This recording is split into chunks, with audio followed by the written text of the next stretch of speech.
tenemos que romper el paradigma de reciclado igual a segunda calidad. No, tiene que ser primera calidad. Mira, nosotros podríamos fabricar tuberías circulares, 100% circulares. La pregunta es, ¿nos pueden acompañar?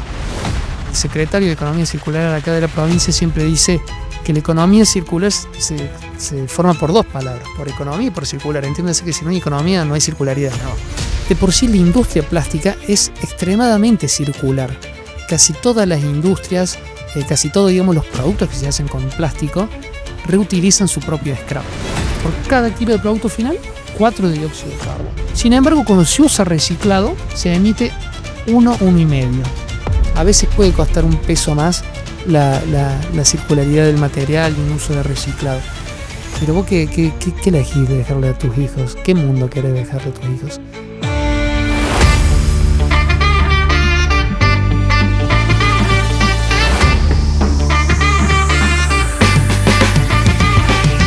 Hola, ¿cómo están? Bienvenidos a un nuevo capítulo de Hagamos Circular la Palabra. Acá donde nos juntamos un poco a hablar de cuestiones que, como siempre decimos, nos preocupan y nos ocupan, como son las energías renovables, las bioenergías, el reciclado, la economía circular, bueno, cuestiones que tienen que ver fundamentalmente con el cuidado del ambiente.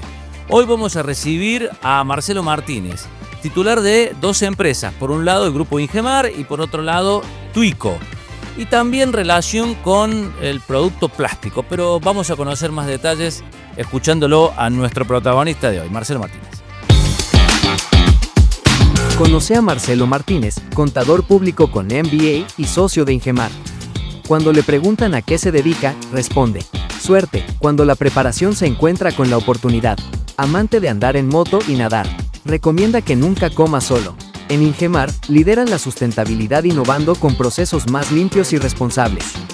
Un tipo preparado que inspira.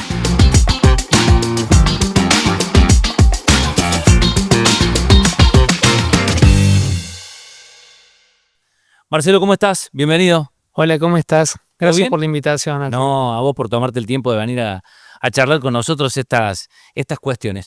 Bueno, primero que nada, para tener bien la idea de qué se trata esto. Sé que por un lado sos presidente de la Cámara del Plástico, corregime si digo algo mal. No, estás bien, perfecto. Y bueno, con tus empresas particulares que tienen que ver un poco también con esto, ¿no?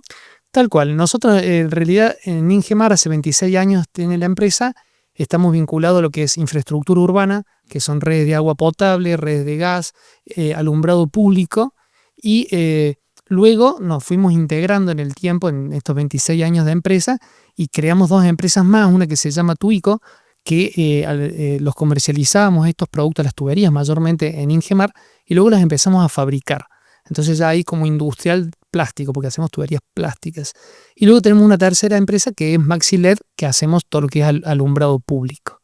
Puntualmente en el plástico es la empresa Tuico, que fabricamos tuberías plásticas que son para agua potable, para gas, para cloaca. Y en ese ámbito, en la industria plástica, fue donde nos asociamos a la cámara que me estás diciendo de la industria plástica, y bueno, luego de participar institucionalmente, tengo el honor de que los socios hoy me hayan considerado para ser el presidente de la cámara.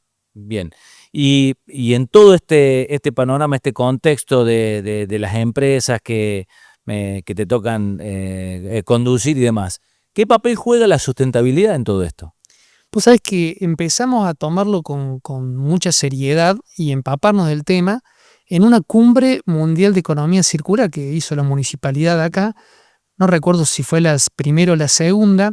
Fui a una charla a escuchar, básicamente estaban hablando de asfaltos con plástico, bueno, nosotros también somos socios de la Cámara de la Construcción, nos habían invitado de la construcción para escuchar las nuevas tecnologías sustentables, y en esa reunión estaba sentado al lado del presidente de la Cámara de la Construcción y le dije: mira, nosotros podríamos fabricar tuberías circulares, 100% circulares. La pregunta es un proyecto lindo, interesante, hay que invertir, hay que dedicarle tiempo. La pregunta es, ¿nos pueden acompañar? ¿Tiene sentido? Cuando yo digo si tiene sentido, es que nosotros tenemos toda la intención de desarrollarlo. Sin embargo, imagínate si desarrollamos un producto al 100% y luego el mercado no lo utiliza. Sería algo que no tiene fracaso. sentido, un fracaso. Entonces le dije, ¿te parece? ¿Nos acompañan? Y me dice, dale, me encanta la idea, avancemos. Bueno, así es que en ese momento dijimos, avancemos y empezamos a hacer algunas pruebas de las tuberías plásticas y empezar a poner materia prima reciclada. Si querés te cuento un poco el camino porque realmente hicimos muchas pruebas. Al principio fuimos al COIS, acá a la ciudad, ¿no es cierto? Córdoba Obras y Servicios, donde ellos en los puntos verdes hacen la recolección diferenciada de los residuos urbanos y en los puntos verdes los separan. Y entonces fuimos y dijimos, vamos a ver si podemos hacer tuberías plásticas con los residuos que se recolectan del postconsumo urbano. O sea, había que pasar de hacer las tuberías plásticas tradicionales a empezar a ver si podías hacer tuberías plásticas hechas con los residuos, digamos, con plástico reciclado. Exacto, eso. Tenemos que hacer con plástico reciclado. Y el primer lugar que se nos ocurrió fue ir a la municipalidad y decir, bueno, por favor, queremos este plástico reciclado para hacer las pruebas. Nos sorprendimos porque las primeras pruebas nos dieron, pero muy bien, muy bien. Nosotros pensábamos que no íbamos a tener éxito en el primer ensayo.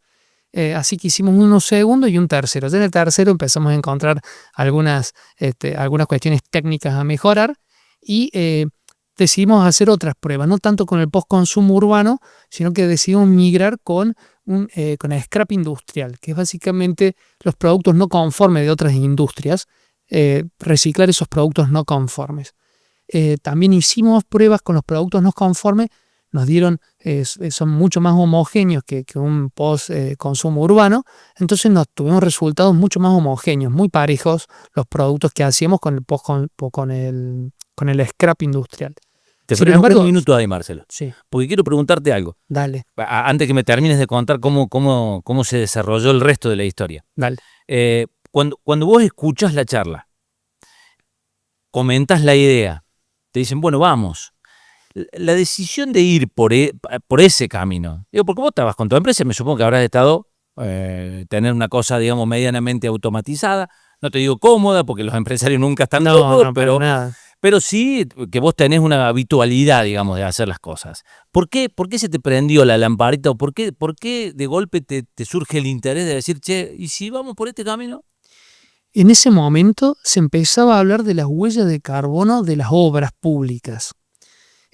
Hoy se miden todas las huellas, sí, claro. Todas las obras públicas miden su huella. En ese momento se estaba empezando, estaban tratando de armar un calculador, hacer huella por huella, se estaba recién iniciando este tema.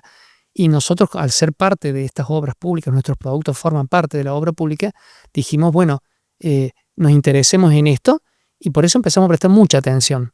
Y bueno, una vez que te vas involucrando, como te comenté, participamos de la Cámara del Plástico y en la Cámara del Plástico también hay una jornada todos los años que es la jornada del reciclaje. Y de por sí la industria plástica es extremadamente circular. Casi todas las industrias, casi todos, digamos, los productos que se hacen con plástico reutilizan su propio scrap. Casi todos. Pero no es conocido, no es algo que se dice y al mismo tiempo había un gran dilema cuando se empieza a decir esto que la palabra reciclado en general no es no es sinónimo a calidad. Y entonces nosotros tenemos que trabajar con este paradigma, donde tenemos que romper el paradigma de reciclado igual a segunda calidad. No, tiene que ser primera calidad. Fue donde trabajamos realmente muy fuerte para conseguir que algo reciclado sea de primera calidad. Bueno, entonces empezamos a meternos con la jornada del reciclaje, con la calculadora de huella de carbono. Empezamos, en una de estas charlas de la jornada de reciclaje, había una persona de la Cámara de Recicladores de Buenos Aires. Y él me pasó un documento de un paper de Estados Unidos, de la American Chemistry, no recuerdo el nombre, en donde ponían 9 plásticos diferentes y cuál era la huella de carbono de un plástico virgen y de un plástico reciclado. Fue la primera noción que tuve de las diferencias de huella de carbono que se pueden conseguir al trabajar con un producto reciclado. rápidamente te lo digo, en general es una tercera parte. Entiéndase, voy a dar también generalidad, hay que ver después punto a punto en cada producto, pero por cada kilo de producto plástico final, entiéndase por cada kilo de vasos plásticos o cada kilo de, no sé, suelas de zapatilla plástica, se emiten 4 kilos de dióxido de carbono. O sea, por cada kilo de producto final, 4 de dióxido de carbono. Sin embargo, cuando se usa reciclado, se emite 1,5. Entonces es básicamente 1/3 la huella de Un carbono. montón de diferencia. Es realmente muchísima y es lo que realmente nos incentivó a profundizar este tema. Luego, ya teniendo la primera idea que podía ser 1/3, la segunda parte era lo que te conté recién, cómo hacer para que el reciclado sea igual a calidad. Y ahí tuvimos que empezar a desarrollar. Dentro de los plásticos, no quiero irme muy técnico, pero hay 5 plásticos muy conocidos, que es el polietileno de alta densidad, polietileno de baja densidad, polipropileno, PVC y PET. PET es la botella, bueno. Sí. Cada uno de en esos 5 plásticos está el 95% de los plásticos que conocemos, que usamos a diario. Nosotros usamos polietileno de alta densidad. Bueno, entonces tenemos que, cuando empezamos a ir, te dije acá, a la municipalidad, necesitábamos que separen bien los plásticos, no es lo mismo, no podemos mezclar entre esos 5 plásticos. Claro, porque tienen diferentes características, Tienen diferencias, densidades, diferente todo. características mecánicas muy diferentes, entonces necesitábamos tener una buena separación. Por eso al principio tuvimos éxito, pero no fue un éxito homogéneo, sino que dependiendo la separación, el éxito de la separación en origen, teníamos un producto mejor o peor. Pasamos, te dije, la segunda etapa fue el scrap industrial, pero claro, imagínate que las industrias no se dedican a fabricar scrap, a productos no conformes, se dedican a hacer productos buenos. Claro, productos que puedan vender y comercializar. Exacto. Entonces, era excelente el material, sin embargo era escaso, era poco el que se conseguía. Tuvimos con ese dilema bastante tiempo hasta que conseguimos una fuente de muchísimo material reciclado, que son bidones. ¿Qué bidones? Los bidones fitosanitarios, que son bidones de agroquímico.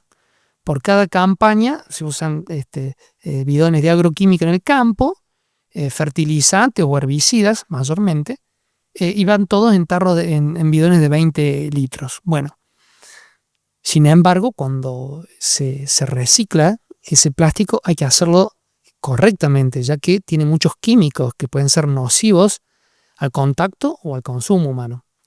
Entonces tuvimos que desarrollar un buen método de reciclado de ese plástico porque venía contaminado.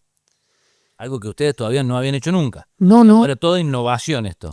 Toda innovación en el mercado se hacía, pero no se hacía buscando, había algunos colegas que estaban tomando algunas iniciativas y haciéndolo, sin embargo, sin resultados, no se medía y no lo estaban haciendo al 100% y claramente se estaba dando que reciclado no era igual a calidad, digamos, en los productos que se encontraban en el mercado.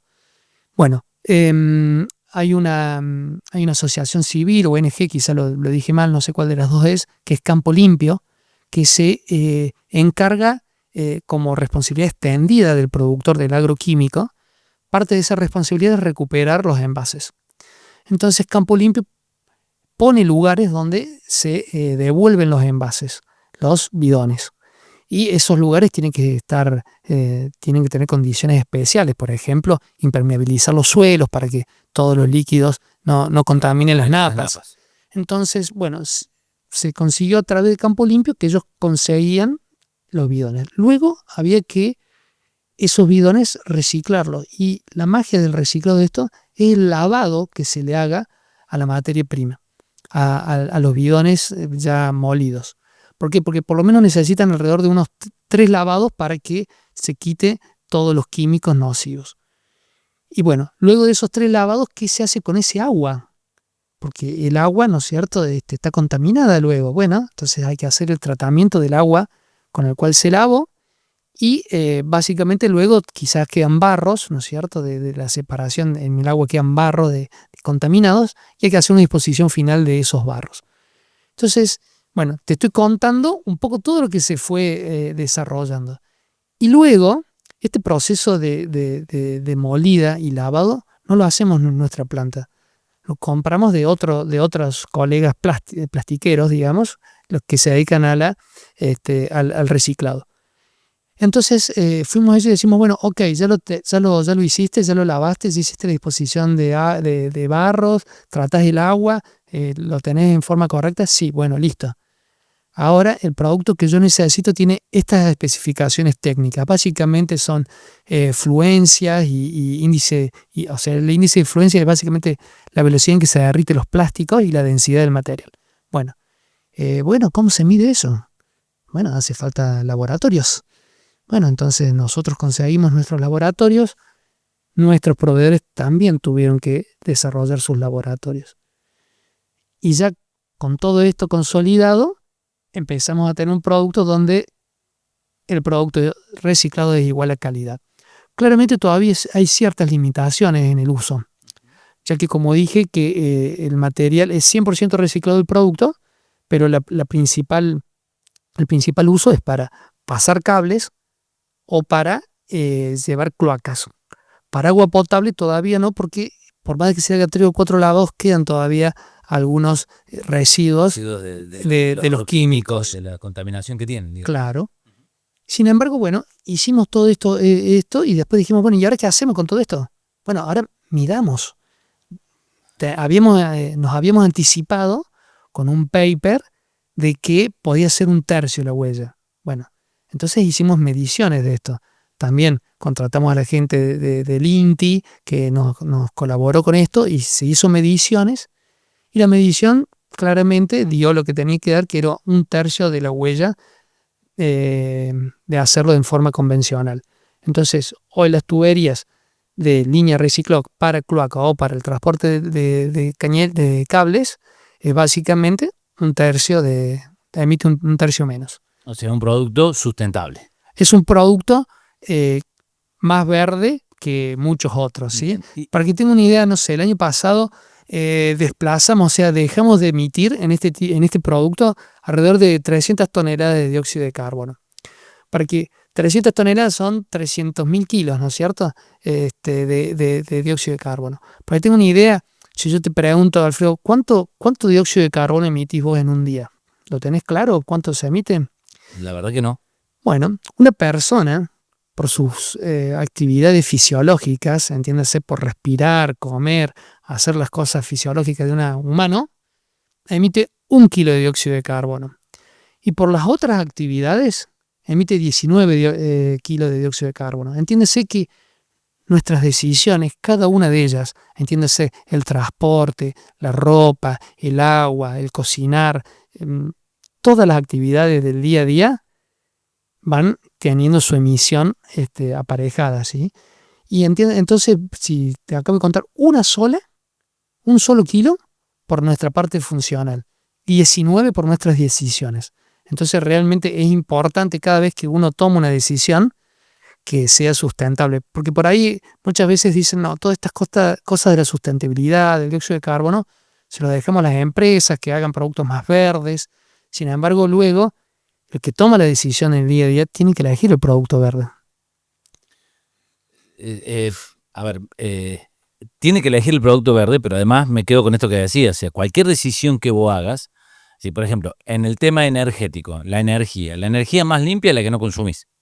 Claro. Entonces, si vos pones tu aire a 24, yo hablo del lado que me toca, ¿no? Pero esas decisiones que vas tomando son las que van haciendo que digamos, esta construcción sea entre todos, porque no son acciones individuales, me da la sensación, sino que son acciones colectivas las que en definitiva van a producir un cambio realmente significativo. Vos podés producir los caños más sustentables para el traslado del agua o de cloaca. Ahora yo después, si yo derrocho el agua, derrocho la energía, de nada sirve tener caños sustentables si después la decisión no es buena. De nada sirve. Así es que, mira, en la parte industrial nuestra del plástico, se transforman 2 millones de toneladas de plástico en toda Argentina al año. Y cada una tiene un promedio 4 kilos de dióxido de carbono. O sea, la industria emite 8 millones de toneladas de dióxido de carbono. si en lugar de usar 100% de materia prima virgen, es un poco, no sé, es algo casi inalcanzable utilizar 100% reciclado, ¿no? Porque hay cuestiones que tienen que ser con materia prima virgen, pero el potencial, estamos hablando de casi 6 millones de toneladas de reducción de dióxido de carbono. Eso es monstruoso, es un número, pero realmente monstruoso. Entonces, hay que arrancar con alguna. Bueno, nosotros arrancamos con 400 toneladas, bueno, nuestros colegas también se van sumando, y lo que hay que hacer es que a veces invitar al Estado o a los que toman decisiones a que visualicen esto. La gente por ahí se pierde en los números, recibe una botella que dice reciclable, reciclado, por ahí no entienden si es reciclable o está hecha con reciclado, no entienden todos los conceptos. Es cierto eso. Y necesitamos que se visualice. ¿Por qué? Porque de repente nosotros hacemos esfuerzos, ¿no es cierto? Hacemos desarrollo del producto. Y luego hay el secretario de Economía Circular acá de la provincia siempre dice que la economía circular se forma por dos palabras, por economía y por circular. Entiéndase que si no hay economía no hay circularidad. No, claro. Entonces, entendiendo todo este proceso que vos contaste que les llevó a hacer los caños, seguramente debe ser más costoso que lo que venían haciendo naturalmente, digamos. Bueno, en realidad al principio todo esto se desarrolló en un momento donde la economía argentina tenía muchísimas restricciones para conseguir materias primas de afuera. Entonces, en ese momento, toda la industria del reciclado afloró porque no se conseguían materias primas del extranjero. Para que tengan una idea de las resinas que se utilizan, plásticas, alrededor del 40-50% es nacional y el otro 50-60% se importa.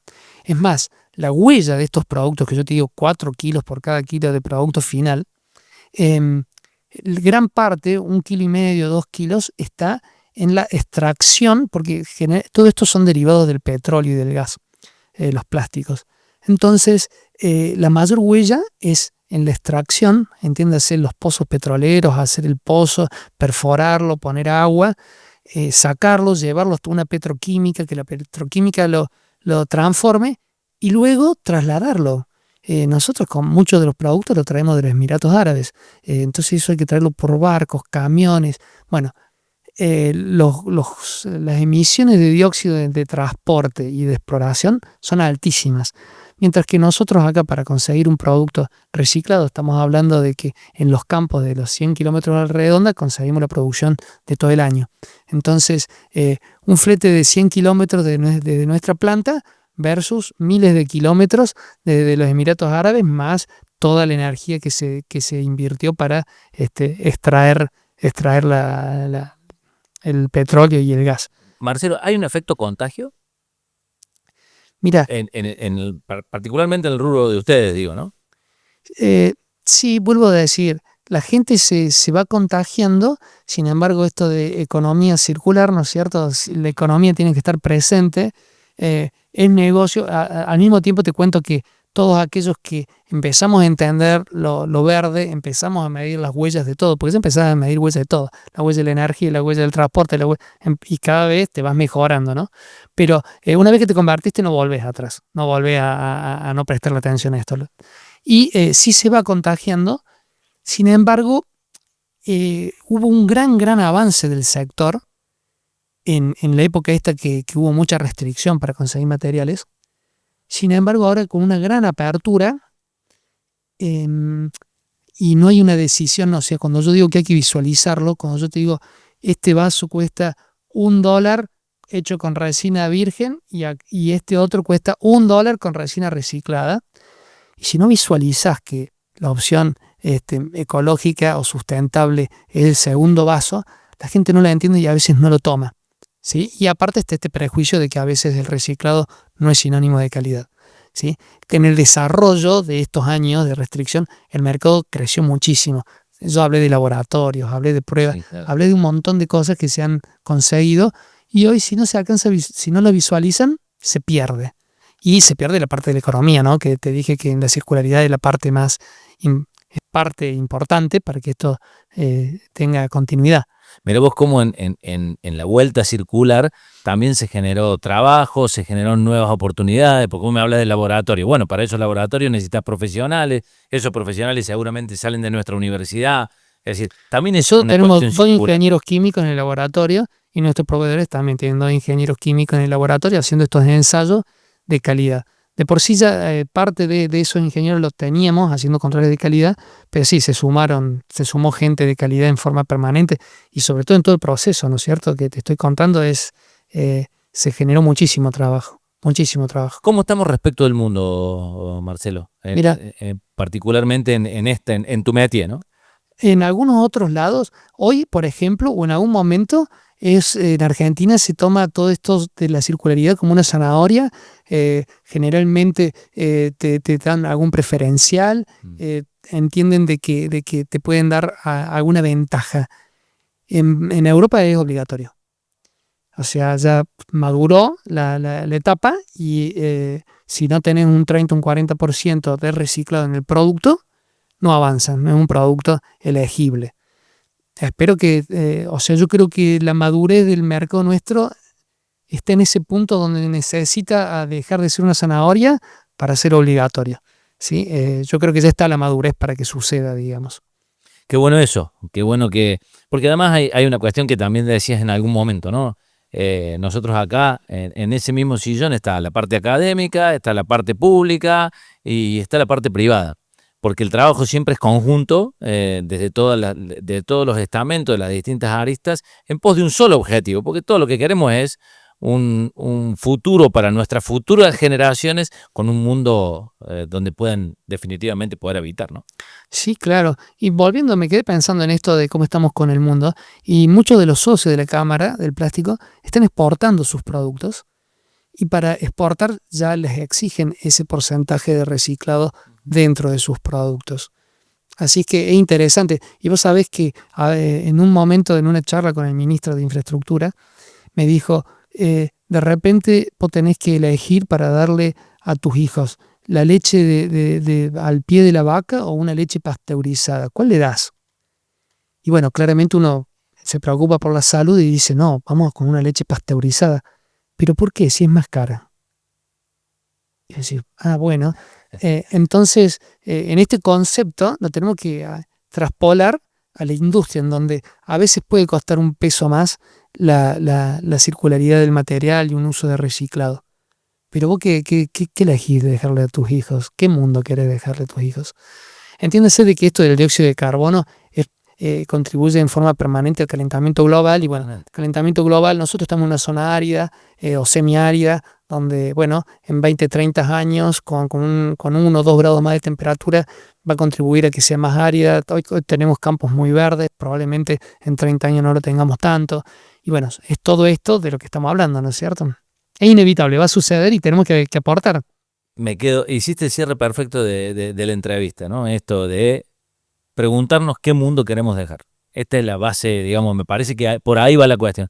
Una pregunta que hasta suena, bueno, ¿qué mundo le vas a querer dejar? Se supone que un mundo mejor. Bueno, vos querés un mundo mejor, hay que empezar a actuar hoy. No es mañana, es hoy.